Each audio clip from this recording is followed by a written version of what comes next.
Saudações, amigos! Meu nome é Alexandre Sadas e esse é o podcast Box Industrial, local onde vamos compartilhar e debater diversos assuntos voltados à indústria, como automação industrial, mecânica, processo e, é claro, muito chão de fábrica. Bora lá?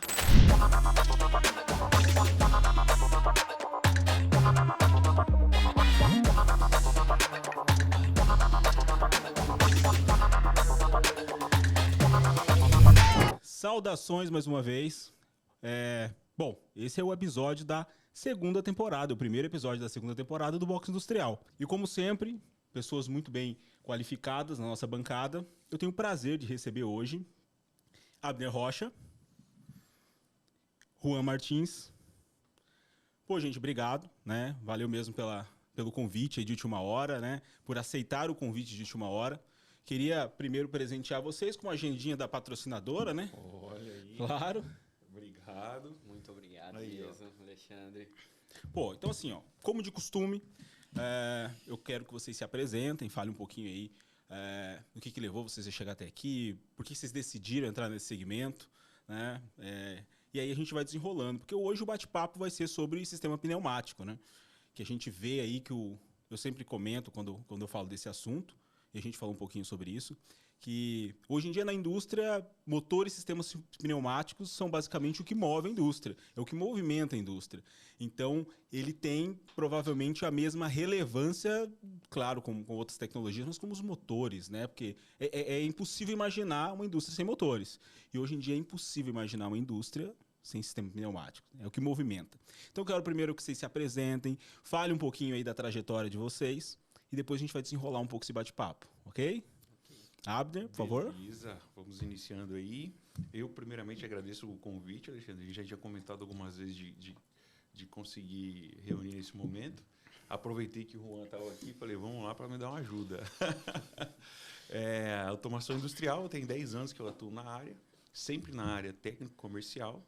E eu trabalhava antigamente, até uma curiosidade, que o Juan acho que não sabe, já fui contador, cara.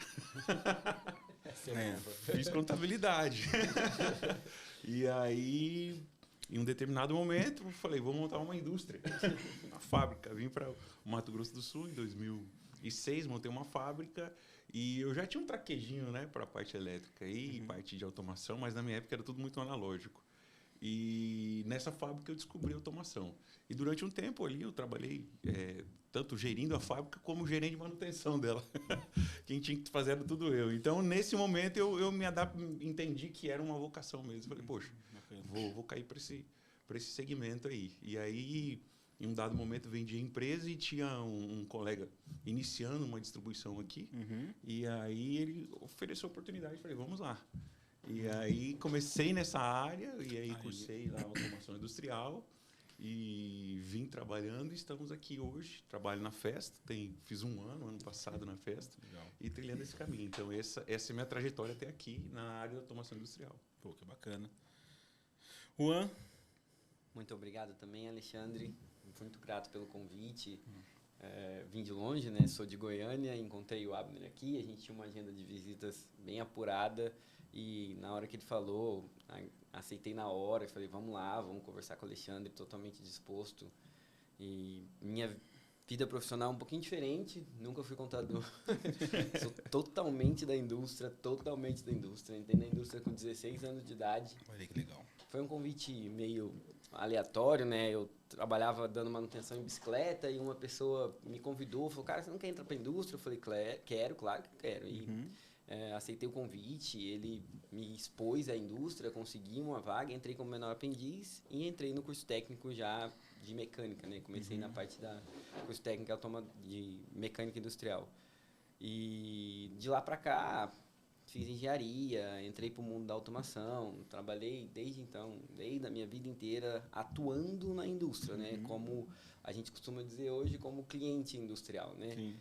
Há 3 anos atrás, então nessa trajetória eu saí de Uberlândia, fui para Rio Verde, atuei como gestor de projetos e há 3 anos atrás, entrei na área da parte comercial técnica, né? Então, hoje eu tenho meu pezinho no comercial, aprendi muito, é uma área que eu tenho me desenvolvido, tenho estudado para conseguir me desenvolver, sempre fui da área técnica. Então, hoje na Festo eu faço a parte da engenharia de aplicação, na parte da automação de processos. Então, estou na Festo há quase 3 anos e sempre unindo as duas frentes, né? A parte técnica junto com o aprendizado constante da parte comercial, aprendendo com os fera do comércio aqui, que não é para qualquer um. Pô, bacana. E, bom, agora entrando um pouquinho no tema que nós vamos abordar hoje, o que vocês enxergam aí de desafio da parte técnica aí no segmento? A gente, sempre quando eu bato papo com o pessoal, a gente tem um pouco de abismo técnico, né? Muitas vezes a evolução da indústria, do mercado, acaba, né? Sempre tem essa defasagem, né? Queria saber no segmento de pneumática, o que vem impactando, né? Fala um pouquinho disso aí, né? Faz um bate-bola aí. Juan, uma pergunta boa. Eu começo. Hoje, a pneumática evoluiu muito, né? Então, conceitualmente, se você pegar os primórdios, eu trabalho numa empresa que tem 100 anos de pneumática, né? Então, se você pegar os primórdios ali, há 100 anos atrás, a tecnologia que existe hoje nunca era imaginável. Ninguém se pensava que a gente chegaria onde estamos hoje. E de 10 anos para cá, a evolução foi drasticamente acelerada. Então, se a gente pensar que durante 90 anos, 85 anos, a pneumática teve um desafio técnico ali num nível X e de 15, para eu não falar que estou exagerando, anos para cá, ela vem evoluindo de uma forma muito acelerada. Então, sim, há uma lacuna muito grande, né, na parte técnica.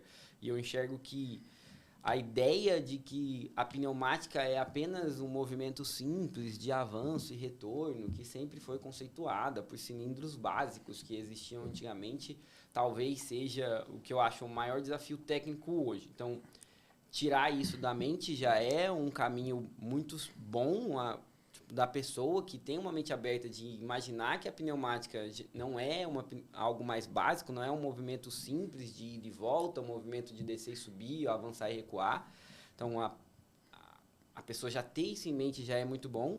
E aprendizado. Então, hoje há diversas tecnologias diferentes na pneumática. Então, a pneumática avançou no nível de você conseguir fazer programações em blocos pneumáticos, de você entrar na lógica do digital, de você conseguir movimentar o ar comprimido através de sinais digitais, através de um computador, através de um CLP.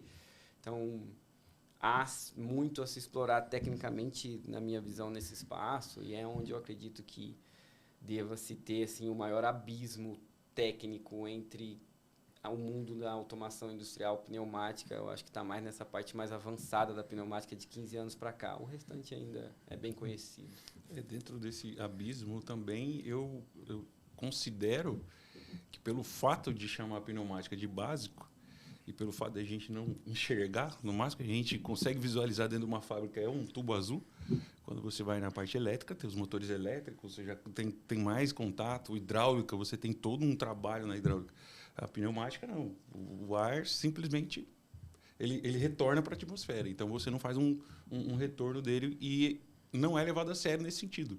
Eu penso nisso, que o abismo está aí. Como é muito básico, ninguém se aprofunda nesse conhecimento. Você acha que não dá a devida atenção que deveria, né? Devida atenção que deveria ter no segmento. E aí, realmente, tem várias tecnologias, várias opções que melhoram todo o processo e que não é levado em consideração. No dia a dia ali, isso não tem tido um olhar mais técnico, algo que seja para ser um investimento. Inclusive, a qualidade do ar, eu sinto que é uma coisa que passa um pouco despercebida, né? A gente esteve conversando um pouco antes, lá na empresa, que a importância da qualidade do ar, até na durabilidade do equipamento, né? A Festo, ela é líder no segmento, mas com certeza, se você tem um equipamento instalado com ar de qualidade, você tem uma vida útil muito melhor, né? Então, fala um pouquinho da qualidade do ar, o que vocês enxergam aí, que o pessoal ainda peca muito, né? Talvez não dá a devida atenção. Às vezes o cliente se preocupa em ter um produto de qualidade, porque querendo ou não pode parar a linha de produção, né? Movimenta a carga, abre um braço para separar um produto, né? Abre uma comporta, posiciona o equipamento, posiciona um produto, seleciona. Então, assim, um dano ali até parar, trocar, né? Então, é custo também, né? Com toda certeza. É consenso, tem até literatura sobre isso, que 80% dos problemas pneumáticos enfrentados na indústria é devido à negligência do tratamento do ar comprimido. Então, se você parar para pensar, se você fizer um cálculo de quanto tempo o seu técnico dispensa para tocar um reparo de cilindro, ou sua máquina fica parada, quanto tempo seu suprimento tem que parar para fazer cotação e tudo mais, você não consegue fazer esse cálculo. Mas tudo isso é porque isso é negligenciado, porque não se tem um estudo sobre o tratamento de ar. Então, hoje, poucas pessoas conhecem, mas a pureza do ar ela é normatizada. Então, para a gente entender um pouquinho sobre a norma 8573, ela vai definir qual que é o grau de pureza. O grau de pureza na questão de partículas, na questão de umidade, partículas sólidas, água e óleo. Então, ela vai definir isso. Então, quando você vai solicitar garantia de um equipamento pneumático, se você olhar no datasheet, por exemplo, de um cilindro pneumático, ela vai qualquer marca, qualquer empresa, ela vai te dizer no datasheet. O grau de pureza é esse. A norma é essa. 744, geralmente. Entendeu? Esse é o que a gente sempre tem comentado com os clientes, e isso tem causado assim, poxa, mas existe? E entra num mundo muito grande, né? Porque o ar comprimido, ele é muito olhado como sendo um insumo eterno, né? Então, você simplesmente pega o ar da atmosfera, comprime e pronto. Poxa, grátis, né? Você não grátis. Tem custo com isso, você pega um vento. E não, a geração de ar estocar. Estocar. Então, a geração de ar comprimido, ela tem um custo muito alto. E, estrategicamente, não se investe tanto na geração de ar comprimido. Não por não poder, é porque é caro mesmo. Então, você gerar um ar comprimido com qualidade suficiente para suprir todos os componentes pneumáticos seria um custo muito alto de investimento numa geradora, numa sala de máquinas, enfim. Esse custo viria do quê? Você fala de infraestrutura, de tubulação, talvez? Não. Também. Também? Mas você ter um compressor de ar, um sistema de geração completo, se você pegar ali o seu compressor de ar, o seu secador, os seus pré-filtros, os seus pós-filtros... O que seria uma arquitetura ideal? Mínima ideal? Que tiver o melhor custo-benefício. Não, então, mas assim, falando de qualidade, por exemplo, posso chegar, colocar um compressor, jogar lá o ar para a fábrica e chega o rei? Não. Claro que não. Mínimo ideal seria você atender pelo menos o 744 da norma, que aí você já estaria entrando com o mínimo exigido para os seus componentes pneumáticos. Qual que é a configuração? Seria seu compressor, o seu secador, com o seu pré-filtro e o seu pós-filtro, pelo menos ali, e o seu separador de condensado ou o seu expulsador, que seja hoje muito utilizado nos pulmões que saem da geração de ar comprimido. Então, você ter pelo menos os seus expulsadores de condensado ali do seu pulmão para poder ter uma qualidade primária, a gente costuma dizer, que é a primeira qualidade da norma. Então, que é o tratamento primário que a gente chama. Você tratou o ar na compressão. Exato. Né? O que que assim, eu sempre falo da infraestrutura porque, pô, sei lá, eu tô sem entregar a idade, quase 20 anos em indústria, e são muito poucos lugares, eu acho, talvez, farmacêuticas que eu vejo uma infraestrutura impecável, assim, que eu falo, tipo, tubulação de alumínio, né? Alumínio que ele usa? Alumínio, com aquela coisa impecável. Então, eu lembro as primeiras vezes que eu fui numa farmacêutica e eu fiquei... Porque geralmente você está acostumado com aquela tubulação, dependendo da fábrica que você vai, uma galvanizada antiga, né? Aquela coisa lá. Deve ter um arraste absurdo de partícula, mais que seja. E aí eu sempre toco nesse assunto. Falei, cara, olha o nível disso aí, isso deve, né? Mas é claro que tem uma exigência muito maior. Farmacêutica até um nível de padrão, né? A Anvisa exige, né? Então, hoje eu só conheço a farmacêutica. O único segmento que eu conheço que tem um ar comprimido excepcional é a indústria farmacêutica. E não é porque a indústria farmacêutica é a melhorzinha nessa... Não, é porque eles são exigidos. Então, como eu disse, o custo é caro. Então, eles só fazem porque eles são exigidos. Eles investem muito na geração de ar comprimido porque a norma exige. A indústria não precisa. Até porque tem componentes que não precisam dessa sensibilidade tão grande. Então você estaria ali desperdiçando recursos desnecessários, né? Então, Claro. hoje tem essa separação. A arquitetura também de toda a estrutura do ar comprimido não é estudada. Quantas curvas, Exato. quantos precisa de um sifãozinho ali no meio para poder você drenar essa água. Entendi. Isso não é levado em consideração. E assim, eu vejo muita expansão de fábrica, que é, né? Não, vê onde está o ponto mais perto. Pega dali, né? E muitas vezes não tem, de fato, né?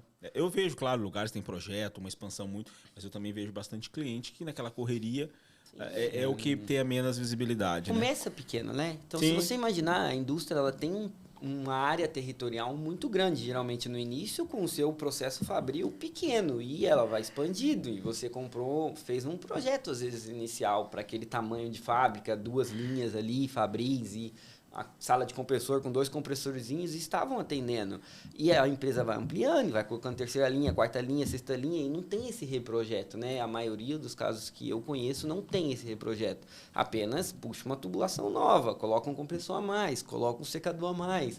E isso sim é um impacto muito grande, né? Isso, tem estudos que a gente comprova. A FESP faz isso, inclusive, muito bem, que fazem toda essa análise, né? Fazem todo esse redesenho da rede de ar comprimido após uma expansão para pontuar estrategicamente quais são os gargalos, quais são os pontos sensíveis que você está de quedas de pressões na fábrica, onde você estaria gastando mais ou gastando menos. Porque o ar comprimido hoje na indústria é o maior vilão de eficiência energética. É o maior vilão na energia, na conta da energia. Então, bacana. Esse ponto de eficiência energética eu quero aprofundar legal nele, mas me fala um pouquinho da característica ideal, né? A gente sempre fala de fazer um anel no ar comprimido, me fala um pouquinho disso aí, né? Estou montando uma fábrica hoje. O que você falaria, Alexandre? Ó, você vai precisar de um compressor, né? Você vai precisar do secador, você vai precisar do filtro. O ideal é que a sua linha seja tantos metros. Me fala um pouquinho da arquitetura ideal, uma inicial aí. ó, conceitualmente falando, vai depender sempre da capacidade da sua produção. Então, hoje, se você falar isso, Juan, vou montar uma fábrica nova, então me fala todas as máquinas que você tem, me mostra quais são as distâncias de distribuição que vai chegar o ar comprimido em todas essas máquinas, para eu conseguir calcular qual é a sua geração. Então, eu vejo que é muito feito o caminho inverso. Põe 7 compressores aí e monta a fábrica. E, idealmente, é melhor você montar a fábrica e descobrir o que você precisa para abastecer a fábrica. Até porque a gente mora no Centro-Oeste. O Centro-Oeste é o maior vilão de condensação de ar comprimido que existe. A gente está num lugar onde ontem estava calor, hoje está frio. Então, a tubulação do ar comprimido é exposta a isso, né? E o ar é compressível, gente. É um uso normal. Então, ele vai ter essas quedas de pressões. Todas essas diferenciações de pressões vão gerar pontos de orvalhos diferentes. Esses pontos de orvalhos precisam ser tratados dependendo do seu consumo. Então, uma vazão de ar comprimido maior vai exigir uma geração diferente. Às vezes, a sua fábrica exige mais pressões do que vazão, então vai ser uma geração de ar diferente, vai ser uma configuração de geração de ar diferente. Então, o que eu vejo ideal é isso. Primeiro, cria o projeto da sua fábrica, me fala tudo que você vai utilizar e depois, lá para trás, você faria o estudo de quais são as necessidades que a sua fábrica vai ter para a utilização do ar comprimido. Eu sempre faço uma analogia com a parte elétrica. É bem parecido, né? Então, quando você vai contratar uma demanda, Sim. você precisa informar qual que vai ser o seu consumo, qual que vai ser a sua carga. Exatamente. Então, o seu transformador, toda a sua casa de força, você vai precisar entregar esse projeto. Você precisa entregar. O ar comprimido geralmente não leva essa... Então, não tem esse estudo. Claro que faz esse estudo. Então, eu sempre falo assim, quando você consegue mensurar o custo, você investe. Então, a gente veio falando aqui agora das empresas que têm uma qualidade melhor e uma qualidade pior. Quando a gente vai na indústria de processo, quando a gente fala em indústria de processo, é um papel e celulose, uma esmagadora de soja e tudo mais. São indústrias que não pode ficar parada. Ela rola 24/7, não pode parar, meia hora dela parada, o custo é elevadíssimo. Quando você visita essas indústrias, o ar comprimido tem uma das melhores qualidades possíveis. Depois da farmacêutica, eu acho que é o que é mais investido. E tem uma arquitetura planejada, tem uma arquitetura pensada. Por quê? Porque consegue mensurar o custo. Então, com base nisso, a gente erra na hora de projetar uma rede de ar comprimido, porque a gente não consegue mensurar o custo. A gente não leva a sério aquele custo. E eficiência energética? Dá uma conversa legal, né? Tá. Porque jogar fora é jogar dinheiro fora. Exato. Eu e o Jogar Juan, ar comprimido, né? ar comprimido. Eu e o Juan, a gente tem... Estava tentando relembrar ali o Exato. estudo. Alguns conceitos. De alguns conceitos que a gente tem. E tem estudo já com isso. E claro que depende da demanda contratada, o custo do quilowatt-hora. Mas a média de 1 milímetro de ar comprimido, de um vazamento de 1 milímetro, é uma média aí de 8 a 13 mil reais por ano. 1 milímetro de ar comprimido. Um ponto de vazamento. Um ponto de vazamento. E a eficiência energética ela é vasta. A gente sempre conversa. Pô, você vai cortar uma tubulação, um tubo PU para você. O que você faz? Um alicate, Estilete. um estilete. E aí você conecta ali aquele 1 milímetro está ali. Sim, com certeza. Entendeu? Simples. Ação simples, né? Algo simples. No mercado tem diversas ferramentas para corte de Corte pouco alinhado. utilizadas. corte alinhado, para ficar rente na linha. São pouco utilizados. Outra curiosidade. Eu confesso com você que, claro, faz todo sentido, mas eu nunca vi ninguém usar. Eu nunca vi ninguém usar. Pouco utilizado. É alicate corte ali, um alicate universal. E uma curiosidade básica, só se você ter uma noção da grandeza desse dado. Então, se você for imaginar o ar comprimido, como é que se identifica um vazamento de ar comprimido? Ou você usa alguma ferramenta ultrassônica, algo que você consiga visualizar por monitoramento, porque a olho não dá para se ver, que é muito pouco usado também, ou você escuta. Simples, não tem como ver o ar comprimido vazando, você precisa escutar. E é comprovado, não é comprovado, é uma matemática bem simples, né? Então, a indústria tem um nível de ruído básico, né? Se você imaginar, a indústria geralmente gera um nível de ruído básico ali em decibéis. E, normalmente, um processo fabril comum, que tem bastante máquinas e tudo mais, o ruído é comparado a um vazamento de ar comprimido de 3 milímetros. Então, você começa a escutar a partir de 3 milímetros. E ele está falando de um dado, ele está falando de um dado que 1 milímetro já te gera um prejuízo financeiro.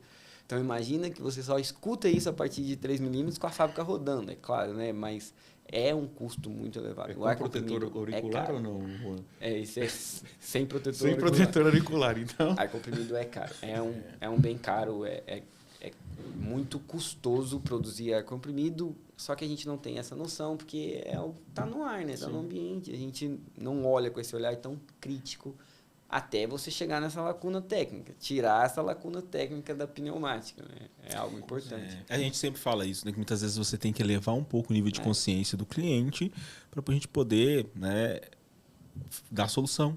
Né? Porque o cara não vai querer comprar uma solução se ele não está com um nível de consciência elevado. Então faz sentido isso.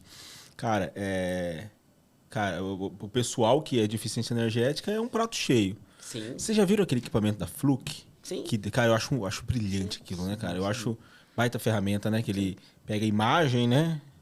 Cruza com o áudio, tem o banco de dados das frequências. E aí consegue identificar o ponto de vazamento. Mas, pô, legal. Ainda interrompendo um pouquinho você, Alexandre. É um assunto complexo. Um assunto complexo porque a gente está falando de vazamento de ar comprimido, que tem um custo. E agora a questão da umidade no ar comprimido. Outro ponto. Entendeu? Eu tenho clientes que eu até brinco com ele. Cara, você tem um compressor ou uma bomba d'água? Exato. Porque aí você gasta muito mais energia para movimentar o ar, como que é? Para transmitir? Para transmitir o ar, porque você precisa de ar comprimido para poder movimentar aquela carga. E se você tem água no sistema, ele está ocupando o espaço do ar. Sim. Sem falar em todo o gasto que você gera em componentes que vão estragar por causa disso. A pneumática ela não veio de encontrar a hidráulica, então não dá. Então, os componentes pneumáticos são construídos para trabalharem com ar comprimido, né? Então, hoje, falando novamente daqueles 15 anos que eu disse da pneumática mais avançada, as eletroválvulas hoje, tudo tem eletrônica incorporada, tudo tem eletrônica embarcada, todos. Eu estou falando de festa, estou falando de pneumática. Sim. Então, você tem terminais de válvulas com eletrônica incorporada, você geralmente está dentro do próprio painel elétrico, esses Sim. terminais. Então, tudo isso gera um custo muito alto quando envolve água, né? Então, você estraga esses componentes. É muito comum você abrir um manifold de pneumática e ver aquela borra de óleo e água para tudo quanto é lado. Principalmente frigorífico. É, Isso frigorífico é muito comum. Muito comum. E é um investimento alto no terminal de válvulas. É. E existem várias opções de tratamento de ar que ele custa nem 5% no terminal de válvulas. Sim. Isso que a gente está falando é de um terminal. Aí que acontece? Às vezes eu já recebi ligações assim, 11 horas da noite, eu vi meu celular. Cara, você tem essa válvulazinha aqui? Um terminal já descontinuado, essa válvula. E a pronta entrega, 11 horas da noite, que eu tô com a máquina parada aqui. Entendeu? E várias vezes já aconteceu ao contrário. Eu tô com a máquina parada, aquele terminal que você mandou para mim o mês passado, eu já tô com travamento de válvula. Aí eu falei, tá, mas você... Quando eu te enviei a proposta, eu te enviei um terminal de válvulas e uma unidade de tratamento de ar. Você só comprou o terminal. E agora, quanto que vai custar isso? Um frete dedicado, alguém para ir lá retirar, a máquina parada, toda uma estrutura e até o meu custo, né? Porque eu tenho que parar o que eu estou fazendo para poder atender essa demanda. Então, assim, o custo é esse. Às vezes, velocidade da máquina é afetada. Sim. É por isso que eu falo, não é mensurado. Sim. Você não consegue mensurar, entendeu? E a tecnologia agora chegou para isso. Então, hoje a gente tem essa integração que a gente consegue já monitorar isso. Se está devagar, se está lento, o que está acontecendo. Então, Hoje tem entradas de ar, digamos assim, tem blocos de tratamento de ar já com uma eletrônica incorporada a nível de inteligência artificial. Então, você já conseguiria monitorar se você está tendo vazamento, se você não está tendo vazamento, se você diminuiu a eficiência do seu sistema dali para frente, ou então incorporar sensores no cilindro que conseguem monitorar ponto por ponto. Se o seu cilindro está demorando mais para acionar, se não está demorando mais, quantos ciclos ele já fez.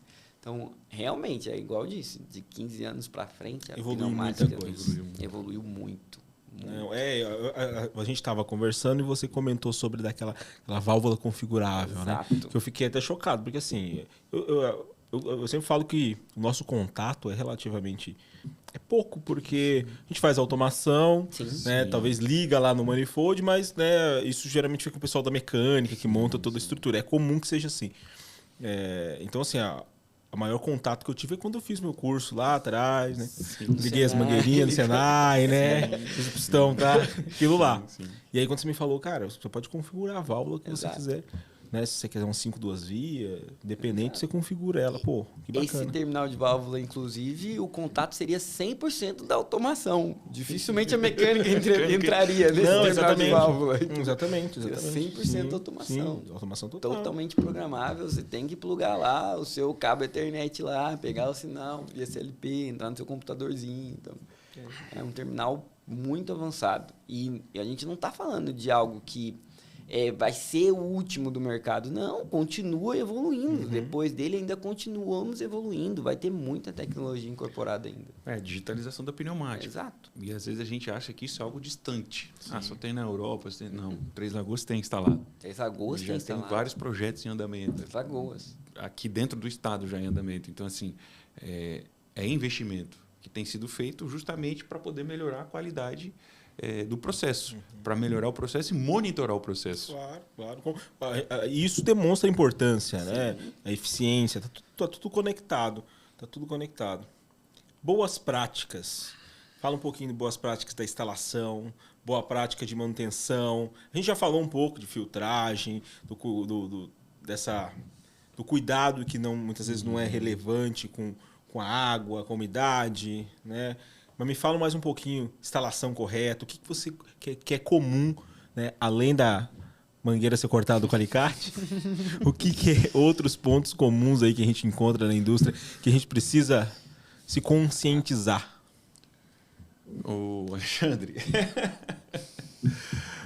eu penso que nós conversamos, o meu ponto sempre bate nesse ponto. As boas práticas. Para mim, hoje, eu bato nessa tecla e eu tenho tentado levantar essa bandeira que a gente precisa qualificar o pessoal da manutenção. E é muito difícil, porque você vai trabalhar com um técnico de manutenção, uma hora ele está mexendo com cilindro, daqui a pouco ele está mexendo com uma bomba elétrica, daqui a pouco é muito dinâmico. Então, eu acho que essa questão do treinamento do profissional é algo muito importante. Por que é muito importante? Porque a gente vê, cada dia que a gente entra na indústria, a gente fica apavorado com algumas ações que a gente se depara. E acabei de falar aqui agora, você faz uma instalação de um sistema pneumático e ele, sem nenhum tipo de tratamento de ar ali, você subdimensiona, você coloca um cilindro para uma determinada força, que é o dobro de força que ele tem. Você teve um custo elevado nesse equipamento e você tem custo de ar. Sim. Sem falar que você está forçando todo o equipamento. Na pneumática, eu vejo como boas práticas algo muito básico. Sério, você voltar para o básico na pneumática. As boas práticas mais comuns e que eu vejo que o pessoal não faz é voltar para o básico. Então, você vê muita gente preocupada com o alinhamento de uma motobomba.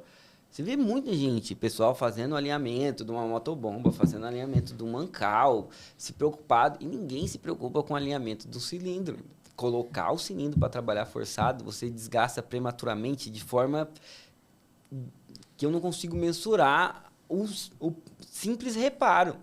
E você vai trabalhar com a sua máquina sem eficiência, sem saber o que é, até você começar a escutar o barulho do vazamento, que entra de novo nos decibéis, que você teria que começar a escutar para descobrir o porquê que o seu cilindro está vazando. Então, vazar o ar vai fazer ele trabalhar mais lento, vai fazer ele ter menos força. Tem a parte do superdimensionamento, que isso é muito comum. Então, hoje é muito básico. Muito comum você ver o pessoal excluindo esse básico de saber se o cilindro precisa ter aquela força ou não. Então, superdimensionar um cilindro pneumático é um erro tão grande quanto superdimensionar um motor para uma bomba, ou vice-versa. Então, não dá para você simplesmente falar assim, não, eu vou pôr a mais e tá tudo bem que eu estou errando para mais. Na pneumática não tem como, a gente está falando de força mecânica bruta. Então, você colocar um cilindro com uma força 2 vezes maior numa aplicação onde não teria que ter, você vai ter problema lá no seu mancal da frente, lá na sua pega da sua máquina, lá no seu alinhamento da sua máquina lá para frente. Então, porque ele vai fazer aquela força. Ele não vai parar. A pneumática vai transformar o ar comprimido em torque ali, em pressão o tempo inteiro. Então, você vai empurrar isso aqui com mais força do que você deveria, vai ter problema na sua estrutura mecânica, vai ter problema no seu todo, aí depois você vai reforçar a mecânica, vai soldar, vai fazer sem descobrir que poderia ter dimensionado o cilindro corretamente. A gente estava num cliente essa semana e o cliente falou assim, cara, essa peça aqui eu estou trocando frequentemente. Uhum. Arruma uma mais barata. Aí ele falou assim, melhora a margem para mim. E a minha pergunta para ele foi assim, cara, mas por que tá quebrando? Exatamente. Pô, é a pergunta básica, né? Entendeu? Por que tá quebrando? Ele já tava pedindo desconto porque ele tava trocando toda semana. Tá trocando muito. Pô, mandar um desconto. Eu não tô aguentando trocar isso aqui, não. Entendeu? Assim, mas por quê? E eu sempre... E meu cliente, quando eu te pergunto, me manda a foto, me cota um cilindro desse aqui e eu falo cilindro sempre que é o comum. É comum, né? Entendeu? Me cota esse cilindro aqui, porque não sei o que. Tá, cara, mas por que você tá cotando esse cilindro? O que aconteceu? Né? Mas esse cilindro tem que rodar. A gente tem casos de clientes que fez uma manutenção preventiva e tirou o cilindro com 12 anos funcionando. 12 anos, preventivamente. Sim, mas é isso que a gente espera quando a gente compra um equipamento de primeira linha, não é verdade? Exato. Sim, entendeu? E aí, o que está acontecendo? Por que você está trocando? Eu não sinto satisfação em simplesmente pegar aquilo ali. Eu sempre questiono por que aconteceu, o que está acontecendo. E às vezes o cliente não tem a paciência de falar, não, troca aí, só me manda. É porque correria também, mas com certeza. Eu acho que cabe fazer esse trabalho também. Cara, né? Não, alguma coisa está errada aí. Sim, vamos estudar seu caso melhor. Sim, vem aqui, vamos dar uma olhadinha. Vamos refazer junto aqui os parâmetros básicos aqui. Sim, né? Sim. Porque, cara, é humano, né? A gente na correria, apagando incêndio, muitas vezes não consegue olhar. Nunca então, consegue. Eu vim de indústria, cara. fim de indústria. Tem 3 anos que eu tô do outro lado da moeda, como meus colegas de trabalho brincam. Então, eu sempre fui na indústria, chão de fábrica. Trabalhei dando manutenção nos cilindros. Trabalhei arrumando os terminais de válvulas. Trabalhei fazendo a parte de instrumentação de válvulas e tudo mais.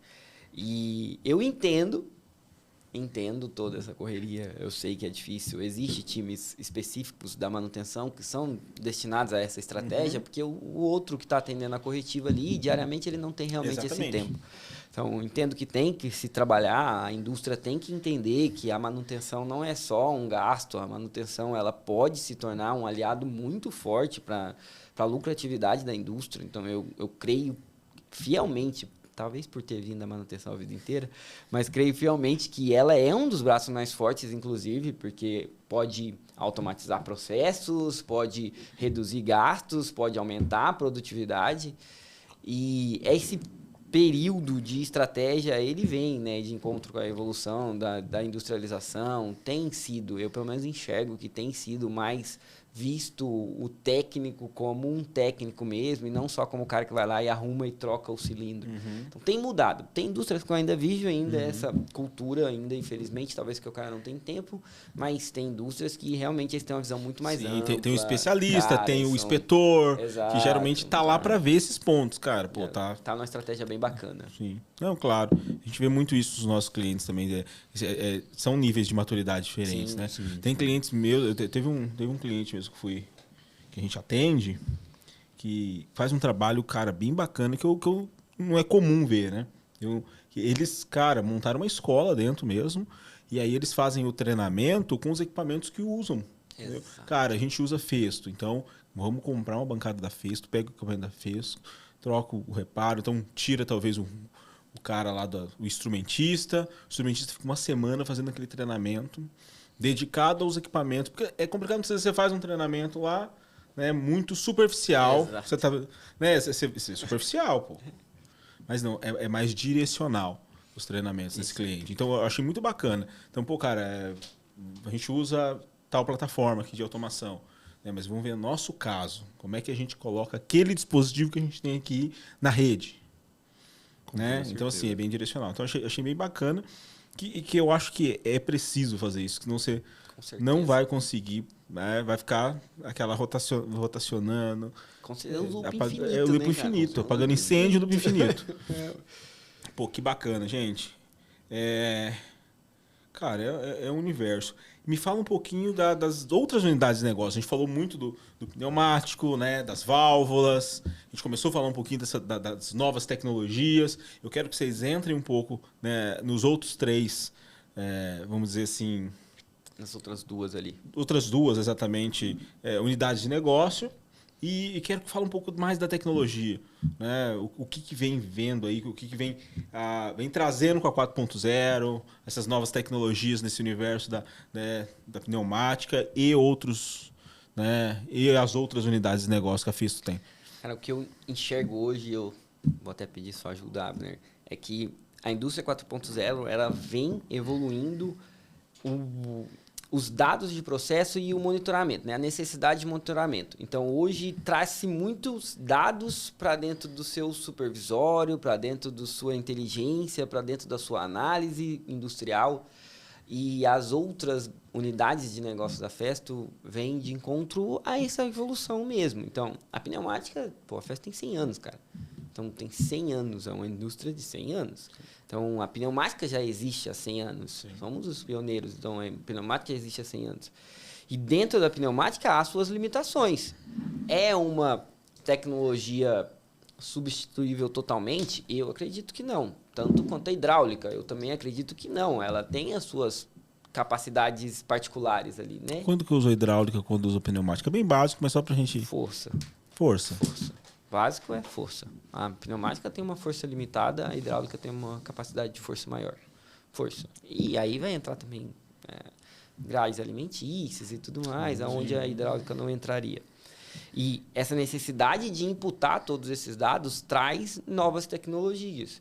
Então, a indústria de processos hoje tem uma necessidade de imputar informações muito grandes, porque o processo hoje tem que ser muito bem controlado. A gente está falando de indústrias que trabalham com líquidos inflamáveis, a gente está falando de indústrias que trabalham com fluidos explosivos, com pó, com gases explosivos, áreas classificadas. Então, tudo isso precisa de um monitoramento muito preciso. Então, aí entra uma unidade da Festo, por exemplo, que é a unidade que hoje eu sou engenheiro de aplicação da regional, que é a parte de automação de válvulas de processo. Então, a Festo contém hoje instrumentos pneumáticos para poder fazer esse monitoramento e controle. Então, a gente tem posicionadores pneumáticos, tem atuadores rotativos, atuadores lineares com controle ou sem controle. Então, aí já entra uma tecnologia mais incorporada, atendendo a área classificada, certificados. Então, é mais por causa de não fugiu da pneumática, Claro. porém, incorporou-se muita tecnologia dentro para atender o processo como um todo. Então, existem diversas formas de atender o processo. Dá um exemplo de aplicações onde que a gente vem aplicando esses equipamentos, por exemplo, só para a galera entender. Indústria de grãos. Hoje, a gente tem muita aplicação na descarga dos armazéns. Muita. O túnel de baixo dos armazéns de grãos hoje são áreas classificadas. São áreas consideradas áreas com risco de explosão por causa do pó em suspensão e o pó tem o risco de explodir. Então, hoje, incorporou-se cilindros pneumáticos nossos com controle proporcional embarcado deles, certificado para essas áreas, para a zona 21, zona 22, para poder se evitar de pessoas ir lá dentro. Então, são áreas de risco, a gente precisa tirar as pessoas de lá e a gente precisa ter informação desse processo. Então, hoje a gente tem muito aplicado o controle proporcional linear com a pneumática dentro da descarga dos armazéns de grãos. Muito, isso a nível global, não só a nível do Brasil. Tem muito controle de válvulas de processo. Então, hoje, não dá para você simplesmente abrir e fechar ou usar aquela lógica de automação antiga, de você simplesmente abre a bomba, fecha a bomba, abre a bomba, fecha a bomba, para você definir a quantidade de fluido que você está direcionando ali pelo seu processo. Hoje, o nível de maturidade, o nível de sensibilidade é muito grande. Então, você consegue fazer dosagens muito mais finas. Isso graças aos instrumentos que conseguem fazer esse controle, né? Então, existe posicionadores pneumáticos, existe várias tecnologias. Tudo proporcional, um PIDzinho básico ali. Protocolo HART, Profibus. Então, é uma direto, tecnologia... né? Comunicação direta. Direta. Não preciso nem colocar isso no I/O, não, direto em rede. O instrumento de campo já tem essa comunicação em rede para poder já te mandar esses dados, você não sobrecarregar a sua escada, a sua automação da vida. Então, hoje a gente também a Festo trabalha nessa unidade de negócios, é uma das duas.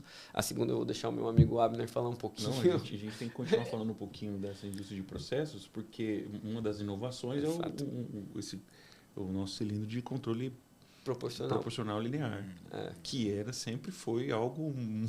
Cada pessoa, cada um fazia o seu. Exato. Cada um tinha a sua tecnologia, cada empresa, inclusive. Eu vou desenvolver a minha e tal. E hoje a gente tem algo... Hoje é normalizado. Hoje a Festo tem um cilindro linear normalizado, atendendo a norma ISO, tanto nas suas fixações frontais, as suas fixações traseiras, para atender essas áreas certificadas ou não, com o controle proporcional já incorporado nele. É simplesmente você tirar o cilindro pneumático, colocar o outro nos mesmos parafusos e só puxar o sinal elétrico a mais, entendeu? A mesma mangueirinha que você colocava no outro, você mantém e puxa um sinal elétrico a mais. É uma coisa que talvez nem todo mundo saiba, mas vou fazer uma pergunta para vocês. Qual que é a diferença de um cilindro normatizado do não normatizado? Cilindro normatizado. No português simples, cilindro normatizado é um cilindro que todas as medidas externas são a mesma. Então, você está fabricando, eu estou fabricando, a gente fabrica na mesma norma, nas mesmas medidas. A gente utiliza a tecnologia que for internamente, mas externamente, nas questões de fixação... Basicamente, eu sempre falo isso, que é aquele padrãozinho, né? Quando você consegue colocar o sensor, né? Tem aquele formato do trilho. Aquele é o normatizado. Aquele é o normatizado. Ele é o que eu costumo dizer que para mim, teria que ser a exigência básica de todo fabricante de qualquer tecnologia. Imagina, cara, qual que é a lógica de eu ter um processo onde eu nunca mais vou poder comprar de outro fabricante, a não ser que eu adapte toda a minha máquina. Então, a ISO veio para isso. Então, um cilindro normatizado, ele segue todas as normas ISO, tanto eu, o fabricante, quanto qualquer outro fabricante, eles são obrigados a seguir, e isso ajuda todo o cliente final a manter a sua fábrica no mesmo padrão, a não ter todos esses ajustes. Até porque, pô, deu uma dor de barriga, e aí, como é que eu faço? Não achei lá daquele fabricante. Às vezes eu não tenho, às vezes não é nem porque você não quer comprar de mim, às vezes eu não tenho, você precisa para agora. Aí já pensa, você tem que trocar toda a sua máquina, então a norma veio para isso. E às vezes tem equipamentos que 20, 25 anos Exato. de funcionamento, o fabricante já nem existe mais. E aí, se ele não tem os seus equipamentos normatizados, como é que ele faz? Vai ter que fazer adaptação. Isso é um outro ponto, né? O pessoal, nem todo mundo leva isso em consideração. Nem todo mundo leva em consideração. Então, às vezes, compra o mais barato, e o mais barato nem sempre está seguindo uma norma. E ele vai ter que sempre depender daquele ali, ou adaptar toda a máquina dele até atender as normas. Né? Tem muita coisa no mercado que não. Na questão pistão, por exemplo. Tem muita coisa que é vendida e não normatizada ainda, ou isso já está caindo em desuso? Eu acho que a grande maioria já está normatizada, né? Mesmo os fabricantes mais... eu diria. Às vezes o fabricante... Ele erra um pouquinho. Às vezes o fabricante mais pequenininho... É porque tem muito hoje, é muito fácil, né? Você importa um tubo de alumínio, importa as vedações, usa um torno e faz um cilindro, né? Vai ter a mesma durabilidade que fabricantes grandes? Não. Mas você atende muitos fabricantes pequenininhos, muitos... empresas menores que, tá atendendo ele, eu costumo dizer, né? Se tá te atendendo, tá ótimo. Então, a tecnologia tem que vir de encontro à sua necessidade. Se tá suprindo a sua necessidade, excelente. E às vezes eles erram um pouquinho ou outro, mas ainda assim, seguem um padrão, a grande maioria segue a norma. Porque os desenhos são os mesmos. Você vai tentar inventar uma roda que... Você acaba ficando até mais caro, você tem que... A questão de reparo é normatizada também? Não. Não? Internamente não. Cada fabricante segue seu reparo. E geralmente a gente sempre pega, né? Manda foto de marca A, B, C ou D. E quer colocar o meu reparo? Manda o reparo. Falei, cara, mas assim, não posso. Não, mas manda. Não tem. É difícil de explicar. De explicar que cada um tem sua tecnologia, né? Extraoficialmente, falando como um funcionário de indústria que trabalhou na manutenção várias vezes. Na correria ali, o mecânico, o eletricista, o instrumentista, seja lá quem for, ele vai tentar uma ou outra e algumas dão certo. Não com a mesma eficiência, com certeza, porque vai ter diferença de medidas, mas para suprir uma emergência, alguns dão certo. Alguns são próximos, eu diria. Mas não, o fabricante tem a sua própria vedação e o outro tem a própria vedação. E aí adaptar implica no jogar dinheiro fora. Provavelmente você vai conseguir um vazamento aí, né? Com certeza. Talvez, não vai ter a mesma eficiência. Talvez naquele momento salve ali a sua produção, mas é muito importante que você resolva esse problema. E eu sempre digo que é muito importante se fazer uma análise na hora de trocar um reparo de cilindro. Dependendo do tamanho, muito importante. Porque se você está trocando reparo de cilindro, não quer dizer que você devolveu 100% da vida útil para ele. Você está devolvendo 40%, 50% da vida útil. É tipo rebobinar um motor de alta eficiência, né? Exato.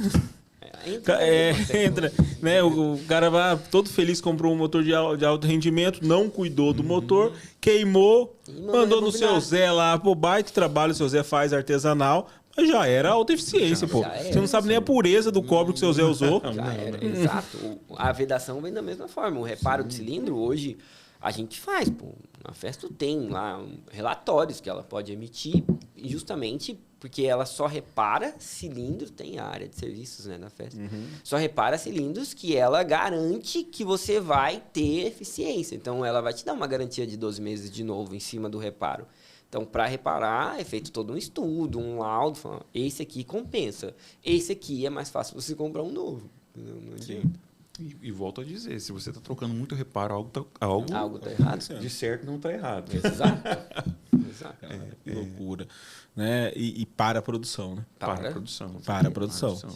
O cara muitas vezes acha que, não, para a produção. Gente, processos fabris mais comuns. Os processos fabris mais comuns. Entrando na indústria de grãos, Você tem muita pneumática incorporada em abertura e fechamento de válvulas por todo o processo lá. Eu tô falando só do primário ali, só do inicial, só do recebimento de grãos. Até bifurcada, trifurcada ali. Só do recebimento de grãos, eu tô falando. E quando você processa ainda esse grão, tem muita indústria que processa ele. Aí você vai entrar em toda a manufatura normal que utiliza a pneumática para poder fazer as suas movimentações. Então, imagina, tem máquina que tem 20 cilindros, 30 cilindros dentro de uma máquina. E tem máquina que, se parar um cilindro, ela não consegue terminar a tarefa dela. Então, você já parou sua produção por causa de um cilindro. Sim, exatamente. É simples. Exatamente. Com toda certeza. Várias ligações recebidas já. É Viu? tipo cilindro. Eu quero alguma história cômica, engraçada. Já passou alguma coisa aí? Comercial, Lembra? fala uma. Eu falo Lembra? técnica, eu falo uma Lembra de técnica. alguma? Ixi, eu tenho muitas. Técnica eu tenho muitas. Ai, cara, deixa eu tentar Eu começo lembrar. sem citar nome, você É. tenta lembrar uma Não, não comercial. pode citar nome, não. Você tenta Isso lembrar uma não. comercial, cara. Eu já parei na rodovia. Uhum. Eu viajo muito, atendo o Centro-Oeste como um todo. Então, já parei na rodovia, cliente, pô, 12 ligações que tá acontecendo alguma coisa.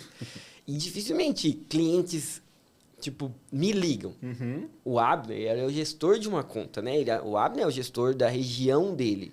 Tem outro Abner em outra região que também é o gestor. Eu sou apoio técnico do Abner, eu sou apoio técnico do outro consultor. Então, eu tenho pouco esse contato direto sim. com o usuário final. A não ser que o Abner direcione ele para mim ou outro consultor. Geralmente, né? Alguns você vai criando relacionamento. O cliente me ligou, 12 ligações. Eu falei, pô, vou parar o carro. Aonde der sinal, eu vou parar e vou retornar para esse rapaz. Atendi a ligação e, cara, eu tô com a fábrica parada. E não, me liga. Então, faz chamada de vídeo, o celular lá, com a internet horrível. E eu comprei 5 válvulas da Festo. 5 válvulas da Festo e não tá funcionando. Olha isso aqui, meu processo tá parado. Eu parei a produção para instalar e não tá funcionando. Eu, cara, mas as 5? As 5 não funcionam. Falei, as 5? Peraí, tipo, filma aí, me manda alguma coisa. Filma aí, me mostra. Que, pô, tudo bem. Às vezes chegar uma com defeito. Agora, 5? Eu falei, não tem explicação. E me ligou lá e conversa vai, conversa vem. Cara, dá um zoom aí, eu não tô conseguindo ver. Melhora essa imagem. Na hora que a internet estabilizou, que o vídeo voltou ao foco normal, ele ligou as 5 válvulas nas posições erradas. As 5. E eu tô falando de não é uma complexidade. É simplesmente o ponto pneumática básica. O número 1 vai ser sempre entrada de ar. O número 1 de uma válvula direcional comum, seja ela qual for, vai ser sempre a entrada de ar. Número 2 e 4 vão ser sempre utilizações. Número 3 e 5 vão ser sempre escape. Ele simplesmente colocou os escape no 2 e no 4 e a utilização no 3 e no 5. De todas as 5 válvulas. De todas as 5 válvulas. Tipo, e eu só consegui reparar rápido porque na hora dava para ver que tinha mangueiras saindo demais na parte de cima. Geralmente a 2 e a 4 estão mais próximazinhas, as 5 e a 3 elas estão mais longe. E tava ao contrário. Falei, mas tá de cabeça para baixo? Não, tá não. Aí que o vídeo chegou na frente, cara, pode inverter todas as mangueirinhas aí. Inverte todas as mangueirinhas e testa. Eu fiquei na chamada, mais 5 minutos, ele inverteu as mangueirinhas e ele voltou o processo. Cara, eu já tive situação. A gente fez a automação de uma linha, beleza, startou, funcionou. Aí dias depois o cara liga, o cara não tá funcionando, não doça. E falei, mas cara, tenta entrar acesso remoto na automação, tudo certo. O cara pega o carro, vai lá, velho. Chegou lá, olhou, mangueira invertida do pistão, cara. Juro pra você. Inverteu a mangueira. É muito Funcionou. É muito Cara, e tem muito isso. Muitas vezes não sei se o cara fica nervoso. sim. Né? Mas assim, outra que eu achei engraçado, que o cara me ligou também, pedindo um suporte. Alexandre, o que foi? Acho que perdeu o programa, alguma coisa do tipo, né? Eu falei, não, vamos, acessa aí, né? Você tem software, tudo, acessa o controlador, vai lá no sistema, vamos descarregar o programa de novo, simples, né? Alexandre não comunica. Pô, não comunica, cara? Porra, simples, já comunicamos. Confere a porta, a porta certa, não comunica. Eu falei, cara, mano, vai lá e olha então no controlador que falha que tá dando, né? Que LED que tá aceso. Não tá aceso nenhum LED. Bom, então tá desligado, não vai comunicar, irmão. Você teria um LED aceso, tem alguma coisa errada aí. Peraí, volta pro começo, volta pro começo. Queimou, né? Não, ligou o disjuntor, comunicou. Cara, mas é comum. Eu já sofri com isso, gente. Na situação deles, eu sofri. Fábrica Sim, parada. sim. Não, é muita pressão. Assim, aí o equilíbrio emocional tem que estar em dia, cara. Aquele bando de gente. com certeza. O cara falando, Poxa. quanto tempo? Quanto tempo? Quanto A primeira tempo? pergunta, cara. Primeiro, quanto tempo? Eu nunca entendi. Você não quer nem responder, né? Pra não falar nada, né? Né? Pô, se eu soubesse, irmão, quanto tempo, prometo pra você que eu falava. Eu não sei quanto tempo ainda. Quando a gente fala de cilindro pneumático, o cilindro pneumático ele é uma solução de automação. Não é só um cilindro, é uma solução. Então, dentro da Festo, principalmente, ela tem uma gama de aplicações para o cilindro pneumático. Então, o cilindro que está exposto à área química, ele tem um tratamento. O cilindro que está exposto à área úmida tem outro tratamento. O cilindro que está exposto a pó tem... E um dia O tratamento do cilindro ou tratamento do ar cilindro, também? Do ar, Da mas- própria vedação. da própria Ah, vedação. sim, Você claro. altera a vedação. Sim. Aí entra no entendeu? custo-benefício. Sim. Então, a sua aplicação tem que ter o melhor custo-benefício. não faz sentido Não faz você botar sentido. A Ferrari em todos os lugares, Sim, entendeu? Ainda mais hoje a gente precisa de Competitividade, questão ambiental, né? competitividade, precisa ter um material. E o cliente me ligou, eu tô precisando de um cilindro assim, assim, assim. Eu falei, tá, cara, mas qual que é o ambiente que é? Não, mas é agressivo, não é? Não, cara. É uma aplicação normal lá, não tem... Normal. Porque eu sou chato para isso. Eu pergunto mesmo, porque depois Vai te ligar. vai me ligar. Beleza, né? Não, é normal. Então tá, me explica a aplicação lá, onde é que é. Não, é só para subir uma válvulazinha lá e tal. Então tá bom, tá possível linear. Tranquilo. Então vou mandar uma versão standard. Um ambiente. 3 semanas. Cara, que isso aqui não tá funcionando, que tá travando o cilindro, que PPP, tá. Cara, na hora que eu cheguei, tinha assim caía pó, assim, um resíduo, que o cilindro só aparecia o garfo dele entrando e saindo assim, cara, ó. Só o garfo. Falei, cara, mas não era normal? Não, mas isso aqui é normal. Falei, cara, funcionou 3 semanas porque entrava assim, aí vai puxando aquele pó pra dentro da camisa e começa a travar tudo, começa a virar uma kizumba lá. Então, esse tipo de situação sempre acontece, porque às vezes foge, né? Você não pode estar presente para acompanhar ali. Mas é essas coisas que vem acontecendo com a gente aí. O cilindro pneumático normal, linear, ele vai ter quase 7 vedações diferentes.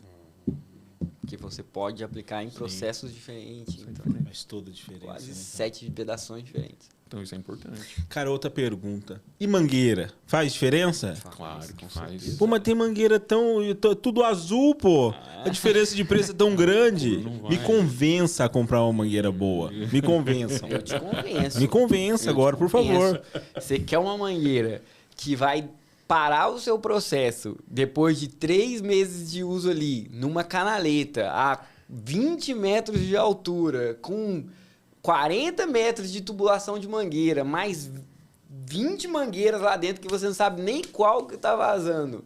Ou você quer uma mangueira aplicada para a região certa, aplicada para a aplicação certa, que vai garantir que você não se preocupe com isso.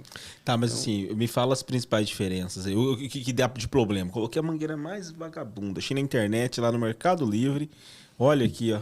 Ressecamento. Ressecamento muito por fácil. hidrólise. Frigorífico. Ressecamento por Frigorífico tem a questão do CIP. Higienização muito Higienização. pesada, produto, né? Muito agressivo, muito né? agressivo. Então, você precisa... Básico. Curiosidade básica. A mangueira da Festo é azul. A normal, né? A gente tem várias cores. Várias, até rosa se precisar. Tem várias cores. Mas o normal é azul. Você pegar uma mangueirinha ali, translúcida azul ou azul 100% preenchida. Se você achar uma mangueira no campo aí que ela tiver verde, ela sofreu hidrólise. A da Festo tem resistência à hidrólise. Dificilmente você vai ver uma mangueira com essa Eu já descoloração. vi. Eu geralmente em lugar que tá vazando muito óleo, assim, tá. Se você vê que ela mudou, tá com aquela cor meio esverdeada, às vezes até num ponto específico, nem é a mangueira inteira. Um ponto específico tá com aquela cor mais esverdeada, é porque provavelmente tem um pouco de umidade de água do ar ali, que é normal. Então existe uma quantidade de gotículas de vapor permitidas ali dentro do ar comprimido. Claro que na qualidade ideal, né? E as mangueiras que não têm essa resistência, rapidinho elas vão entrar nessa descoloração mais esverdeada, nessa descoloração mais amarelada, mais marronzinha por dentro.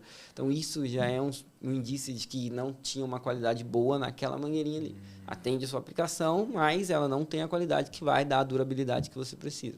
Tem mangueiras até 150 graus de temperatura de resistência, então... Você não precisa pôr ela em tudo, né? Mas... Eu acho que a mangueira deve ser um erro comum, porque erro eu acho que é muito difícil o cara perguntar a aplicação para colocar a mangueira. Ele vai pregar a primeira mangueira que ele... Mais barato e É mais barato, pronto. E ele vai pela cor. Vai pela Ele, cor. ele acha que porque tem uma cor diferente, que às vezes o material é diferente, mas não. É isso que eu ia te Não. perguntar. Isso é uma curiosidade minha, porque eu já vi cores diferentes. Tem alguma normativa para coloração? Não. Não tem. Não. É especificação mesmo. Depende da temperatura que vai ocupar. Qual que são os principais? Além da temperatura, tem outro fator? Temperatura, área química, né? Área química, Se você sim. vai ter componentes químicos ou não. A hidrólise, A né? hidrólise. A hidrólise vai ter, tipo, se ela tem a resistência a essa água interna, ou não, né? Tá, o que a hidrólise vai me prejudicar? Pô, tem uma ressecamento. Aí, ali é um Muito passo para ela prematuro. quebrar. Pra Muito começar. prematuro. Ela racha? Ela Racha e começa a vazar nas próprias rachaduras dela. Isso muito prematuro, porque a hidrólise vai ser uma água dentro do próprio ar. Então, não tem... Você não precisa ter o contato externo com a água. A mangueira pode estar protegidinha, num ambiente limpo, mas é uma água dentro do próprio ar que vai prejudicar a mangueira. Se ela não tem resistência mínima à hidrólise, ela não tem resistência nem ao vapor de água dentro do próprio ar comprimido. E aí que a gente... É o que eu falo. Não é levado a sério. Não é. Não é levado a sério, porque aí o cara vai trincar, vai rachar a mangueira, né? Vai dar micro fissura, provavelmente. Vai jogar ar fora. Vai jogar Não, fora. isso qualquer movimento da máquina. A pneumática é movimento. Inclusive, um dos slogans da Festo é que somos uma empresa de movimento. Tá? Então, somos engenheiros em movimento. Porque realmente é o foco. E a pneumática é movimento. Sempre vai ter um movimento na pneumática. Você não tem uma pneumática parada. E a mangueira ressecada, ela vai quebrar nesse movimento. Então, ela ressecar, ela vai estar belezinha enquanto ela estiver parada. O primeiro movimento, ela trinca e começa a ter um vazamento. E às vezes ela não trinca totalmente, Não, ela só vai fazendo fissuras. E outra questão da área externa. A gente sempre recomenda na cor preta, porque ela vai ter uma resistência ao UV.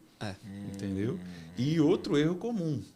Aí você faz assim, eu vou comprar um tubo que seja adequado para a área que tenha contato químico externo. Aí você só troca a tubulação e coloca uma conexão Exato. Que Comum. não tenha a mesma resistência. que não tenha a mesma resistência. É o universo, né? É um conjunto, são É, soluções. é simples, é básico, mas é complicado. E eu sempre digo assim, esses dias, a gente sempre fala em treinamentos. A Festo, a cada 3 dias, ela registra uma patente no mundo. A nível mundial. A cada 3 dias é uma patente. Entendeu? E são essas patentes. Entendeu? Um simples tubo tem tecnologia ali. Tem. Entendeu? Com certeza. Tem um valor agregado. Então, se você usar corretamente, e é o que eu sempre digo, não adianta você também comprar algo com uma tecnologia e você não fazer a aplicação adequada, se você não fazer o uso correto daquilo. Porque aí você vai estar fazendo um investimento e não vai estar sabendo aproveitar aquele investimento. Exato. Entendeu? Então, Não dá para pôr Ferrari em tudo, é o que a gente comentou Não, claro. anteriormente. O ideal é entender mesmo o processo, né? Sim. Até para definir a melhor mangueira, a melhor conexão, o melhor pistão, o melhor cilindro, válvula, tudo isso. E, Alexandre, tudo a gente tem hoje, as empresas de automação, todas as empresas, todos estão tentando disponibilizar o máximo de conhecimento possível. Por quê? Porque a gente hoje está num colapso de mão de obra, teoricamente falando. A gente tem mais demanda do que profissionais para poder atender. Então, a gente precisa automatizar os processos. Então, se você entra no site da Festo, você entra lá num determinado link, que lá você consegue fazer as combinações. Bacana, isso ia ser minha próxima pergunta. Onde que eu consigo mais informação? Pô, tô assistindo, tô consumindo conteúdo, quero aprender mais. Eu acho que eu estou errando na minha definição do equipamento. E até facilita na hora de te ligar, né? Sim. Porque muitas vezes eu não consigo nem... O cara liga para ti e fala, preciso de um pistão. E aí? Preciso de uma mangueira, 50 metros de mangueira. Cara, eu posso chutar, eu não tenho esse dado exato, tá? Mas eu posso chutar que 90% dos softwares da Festo são gratuitos. 90% das informações que Eu você consigo precisa, entrar lá, você baixar e no site consigo da Festo, me ajudar a definir isso aí, entender. achar vídeos que vai te ensinar a mexer nesse software gratuitos no YouTube da Festo. Entendeu? Uma Tudo, coisa interessante. cara, tudo. Se você digitar lá um cilindro, você especificou esse cilindro. Ou se você tem lá no seu equipamento um cilindro que tenha lá a tagzinha da Festo, você digita aquela tagzinha lá no site, aí tem um linkzinho assim, ó, catálogo de peças sobressalentes. Você clica naquele catálogo de peças sobressalentes, ele vai te dizer qual que é o jogo de reparo, e se você ver, tem um videozinho lá, ele te ensina a montar esse jogo os de jogos de reparo. reparo. Quais são as combinações possíveis com aquele cilindro? Então, qual é a conexão que cabe nele? Qual é o adaptador de fixação que cabe nele? Pô, eu me mando esse link, eu vou disponibilizar aqui depois. Pode sim. É que a gente não tem internet aqui agora, vai dar um trabalho aqui, né? Vai. Mas eu vou disponibilizar isso aí. Muito Tem um interessante. software executável Sim. gratuito da Festo. No próprio Sem site você restrição de consegue TI. baixar, sem restrição de TI. Olha, né? isso é Executável. extremamente importante. É, executável. Que você tem o coração. Eu sou funcionário da Festo e eu utilizo esse software. Ele utiliza esse software diariamente. Como Ele é que é o nome do gratuito. software? Chama Quick Search. Quick Search. Olha aí. Bacana. Gratuito, tá lá no site. A gente manda o link, você consegue colocar no seu canal ali no final, dá para todo mundo baixar. Tem 2 megazinho, só utiliza com internet, então top. Ele tem todos os produtos da Festo, com catálogos todos, desenho 3D, em CAD, em qualquer software que você precisar, todos os produtos da Festo lá incorporados. Isso são 40 mil. Cara, eu lembro que até viralizou, né? Eu acho que muita gente que é do segmento já tenha visto, que é aqueles vídeos da Festa testando aqueles robôs que voam. Sim. Que massa aquilo lá, né, cara? Bionics. É muito legal, né, cara? E aquelas garrinhas que pega ali. Sim, hoje, quando o Abner falou, né, que tem até numa mangueirinha PU tem tecnologia embarcada. É justamente por causa disso. Esses são os desenvolvimentos. Então, os Bionics, esses robozinhos que voam, eles são a nossa estrutura para poder dissolver o resto das tecnologias. Então, as ventosas da Festa são baseadas num Bionic desse que foi desenvolvido para poder ter essa condição máxima da natureza e poder incorporar num produto. Então, todos. É a mesma coisa que se fizesse uma Fórmula 1 lá, você está testando aqueles carros né, numa condição máxima. Uma condição máxima para você extrair ali a tecnologia e poder colocar isso na indústria. Que bacana. Os Bionics são feitos para isso. Os Bionics são feitos para extrair o máximo de tecnologia possível que a gente consiga, que a Festo consiga, para poder incorporar dentro dos produtos. Que bacana. Com toda certeza. Tem muita coisa. Pô, bom, é muita tecnologia. E eu aprendi bastante. Olha aí, eu confesso que já usei mangueira vagabunda. Eu não queria falar pra ninguém, não queria. Passou raiva? Bah, provavelmente meu cliente tenha blasfemado, né? Xingado, tudo. Nossa. Mas a conexão também, eu sinto que poucas vezes eu dei atenção à conexão.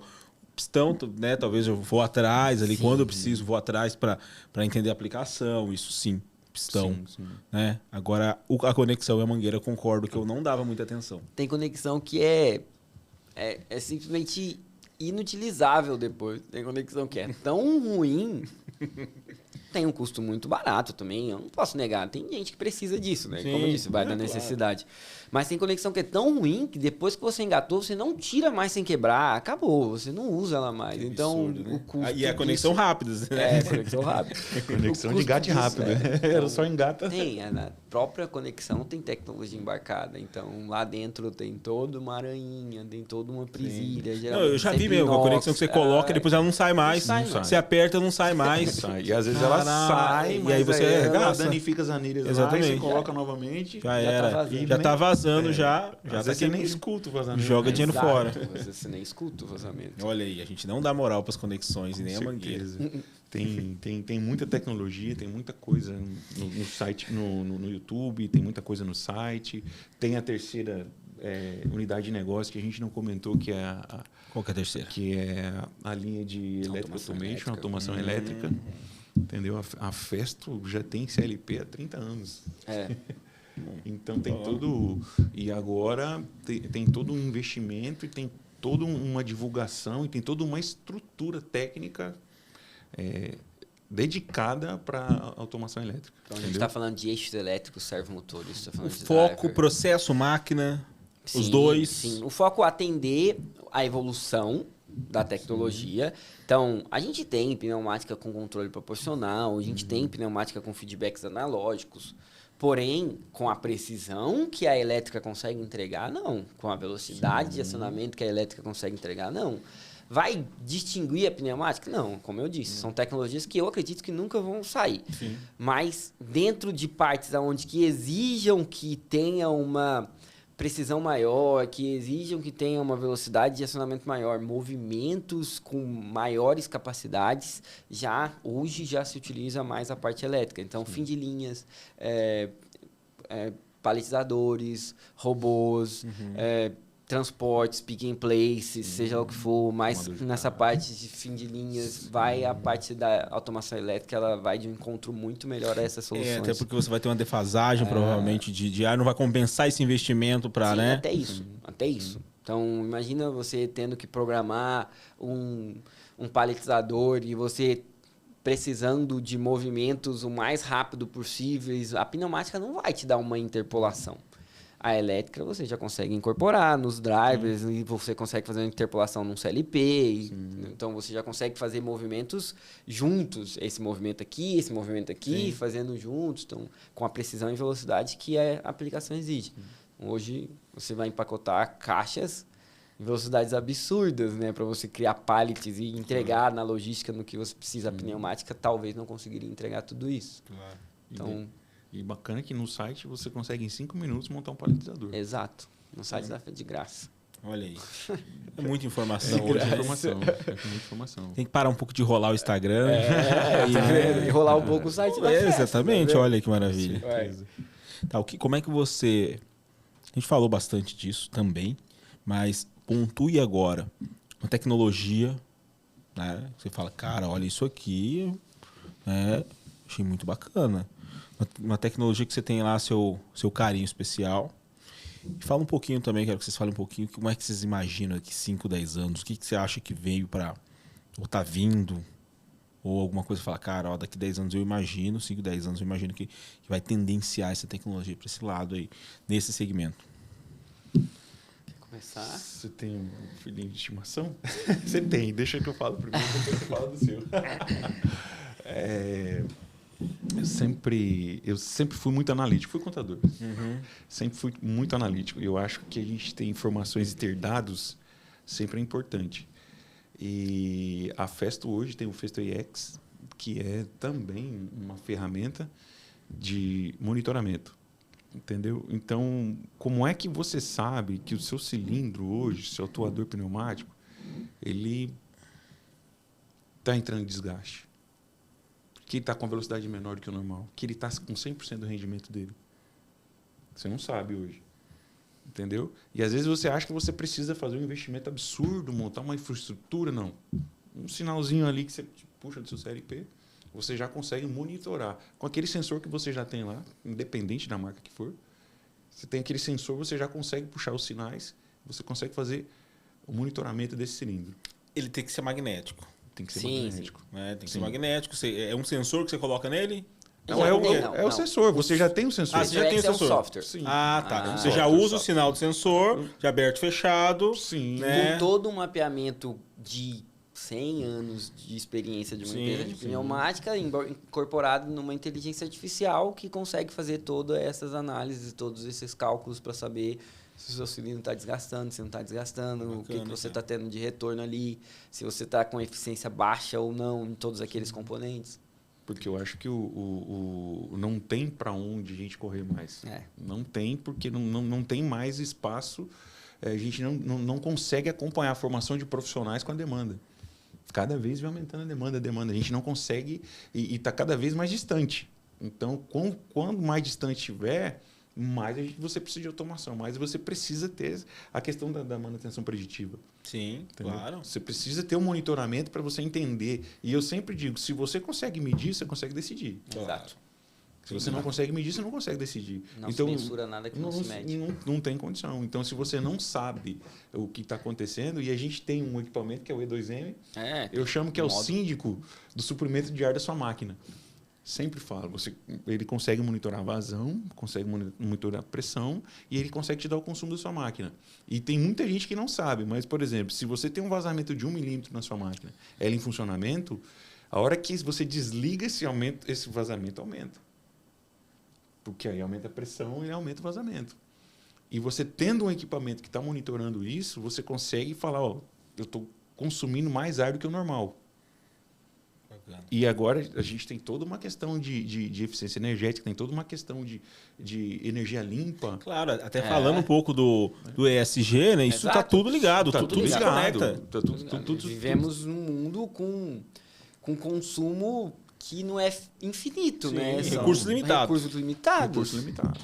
Entendeu? E todas as vezes que a gente reúne com o cliente, qual que é o teu projeto? É reduzir custo. Todas as vezes. Reduzir custo. E eu sempre digo, para reduzir custo, talvez você tenha que aumentar investimento para poder reduzir custo. Porque você vai precisar melhorar o seu rendimento. E para melhorar o rendimento, você precisa fazer investimento. Então, nesse sentido, eu sempre bato nessa tecla. Vamos investir em monitoramento. As grandes empresas já investem nisso. As novas plantas, a concepção já vem assim, com monitoramento. Pô, tem muito trabalho, então, ainda, né? Tem muita coisa para fazer. Muita eficiência para implantar. Muita eficiência, mas assim, não tem mais... Está ficando cada vez mais escasso, porque agora você não... A demanda está muito alta. Às vezes você não tem um profissional. Às vezes a gente chega num cliente, o quadro dele é para 14, ele está com 8, com 9. Sim. E aí você precisa automatizar isso. Você precisa não precisa mais trocar o reparo. Cidades mais remotas. Cidades mais tem esse desafio da logística aí. É porque muitas vezes o cara... claro, acho que o profissional falta em todo lugar, mas muitas vezes num grande centro o cara não quer... deixar um grande centro para muitas vezes desbravar num lugar mais remoto. Né? Tem isso muito mesmo. E a região que está mais crescendo é o lugar remoto. Claro, é o que tem para crescer. É o que tem para crescer. Exato. Entendeu? Pô, que bacana, cara. Eu aprendi muito. Me fala um pouquinho agora do seu xodó. Eu vou te surpreender. Eu vou te surpreender. Ao contrário do que você imagina, a tecnologia que eu mais me surpreendo hoje na pneumática, falando de Festo, é o terminal de válvulas inteligente. A sigla dele é VTM. Então, essa é uma tecnologia que eu acredito que daqui 5 anos ela vai estar incorporada em quase todos os componentes pneumáticos. Vai ser comum. Quase todos os componentes pneumáticos. Você transformar o sinal, ou sinal não, né? Você transformar um ar comprimido, você transformar algo físico em um sinal digital, em você conseguir digitalizar uma pneumática, é algo que eu vejo que vai vir de encontro. As máquinas vão vir com essa tecnologia. Você não vai ter mais máquinas em campo recebendo no seu parque fabril, fábricas novas, com pneumática simplesinha, que você coloca um monte de mangueirinha lá e você tem que ficar trocando mangueirinha, acionando um sinal digital para você abrir e fechar a válvula. Você vai ter isso incorporado no seu CLP, você vai ter isso incorporado no seu computador, acompanhando a programação da sua máquina. Então, isso é o que eu tenho certeza, que 5 anos para frente vai estar muito difundido, muito difundido. Top mesmo. Pô, gente, cara, eu aprendi muito, de verdade. Tô chocado, assim. Com quanto eu não sabia. Pô, obrigado mais uma vez. Eu acho que já deu para iniciar ali muita coisa, né? Vou postar todos os links, me mandem os links ali dessas tecnologias, tudo que a gente falou aqui. Não usem mangueiras vagabundas. Jamais. Jamais.